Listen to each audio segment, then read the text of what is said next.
नमस्कार दोस्तों, कैसे हैं आप सभी।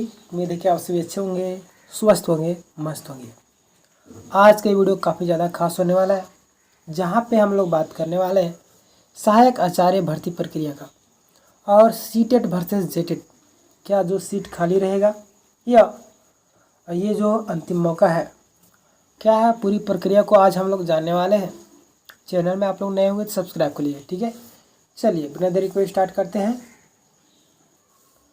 आप सबको पता होगा कि सीटेट के जो लीडर थे, जो पुराने लीडर थे, वो लोग जो है शांत हो गया अभी, ठीक है। जिनके कारण सीटेट के ही कुछ नए लीडर उभर करके आ रहे हैं और वो लोग फंडिंग कर रहे हैं। आप सबको पता होगा कि हाई कोर्ट में केस हो चुका है। किस चीज़ को लेकर हुआ है, आप बताएंगे। नॉर्मलाइजेशन को लेकर के हाई कोर्ट में केस हुआ, ये आपको पता होना चाहिए, ठीक है। जिसमें कई सारे छात्र शामिल हो रहे हैं और कई सारे छात्र नहीं शामिल हो रहे हैं, ठीक है। हालांकि याद रखिएगा, कभी कभी क्या होता है कि पिटिशनर बेस फैसला आ जाता है, तो उस समय अगर आप पिटिशनर नहीं बने हैं तो आपको नुकसान हो सकता है, ठीक है। और अगर बने हैं तो कहीं ना कहीं फ़ायदे होते हैं, ठीक है। तो क्या है अंतिम मौका, सारी चीज़ों का हम लोग बात करेंगे। सबसे पहली बात, जो लोग इंतज़ार कर रहे थे रिव्यू पिटिशन का, ये है वो है, तो उसका भी कहीं पे भी आता पता नहीं है, ठीक है। हालांकि गया हुआ है, अब वहाँ से आएगा क्या होगा, सारी चीज़ें होने के बाद ही पता चलेगा, ठीक है। अभी एक तरीके से हम लोग बोले तो कुछ डिटेल में कुछ भी चीज़ें पता नहीं, ठीक है। और आप सबको ये भी पता होना चाहिए कि डॉक्यूमेंट्स वेरिफिकेशन में लोगों को 4 दिन का टाइम दिया जा रहा है और भगा दिया जा रहा है, ठीक है। यानी कि 4 दिन में जो भी टेक्निकल प्रॉब्लम हो, चाहे कुछ भी हो, सारी चीज़ों को सुधार करना है आपके, ठीक है। चाहे आपका नाम में मिस्टेक, हालांकि नाम में मिस्टेक हो या आपका एडमिट कार्ड खो गया हो या कुछ भी हो गया, तो जीएसएससी जो आपको एक सॉल्यूशन दे दी है एफिडेविट करवाने का, ठीक है। एफिडेविट करवा के आप जा रहे हैं तो आपका प्रॉब्लम का सॉल्यूशन मिल जा रहा है, ठीक है। हालांकि यहाँ पे कई सारे छात्रों को बाहर किया जा रहा है, जैसे 2 ईयर बीएड 50% का मामला, ठीक है। 50% अगर आप पर नहीं है तो उसको भी दिया जा रहा है नोटिस, मतलब रिजेक्ट किया जा रहा है, ठीक है। अगर आपका 2 ईयर का बीएड है, इग्नू वाले को कई सारे लोग को भी दिया जा रहा है।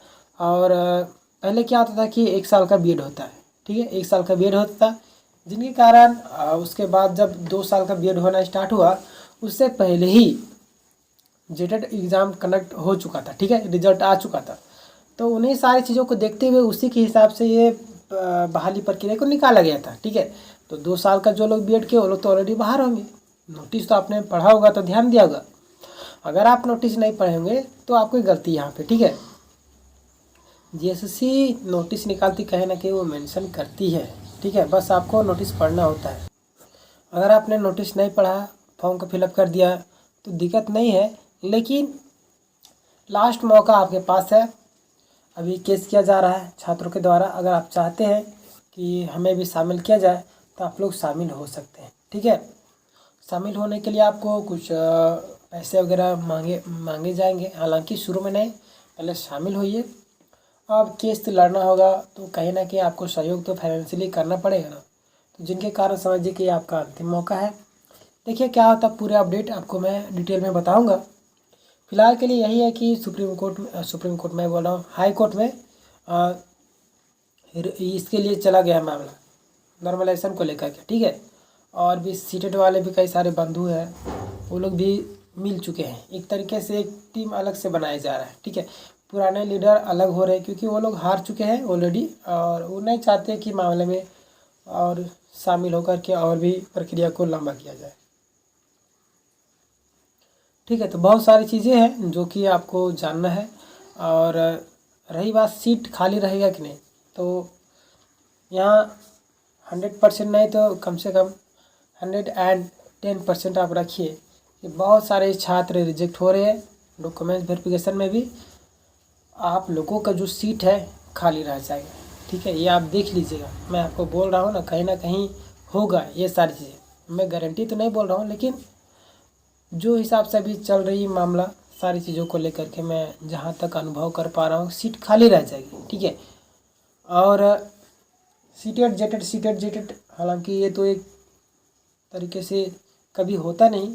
सरकार अगर चाहती तो आराम से क्लियर करवा लेती, लेकिन सरकार के पास फंडिंग नहीं है, जिनके कारण प्रक्रिया को कंप्लीट नहीं करवाना चाह रही, ठीक है।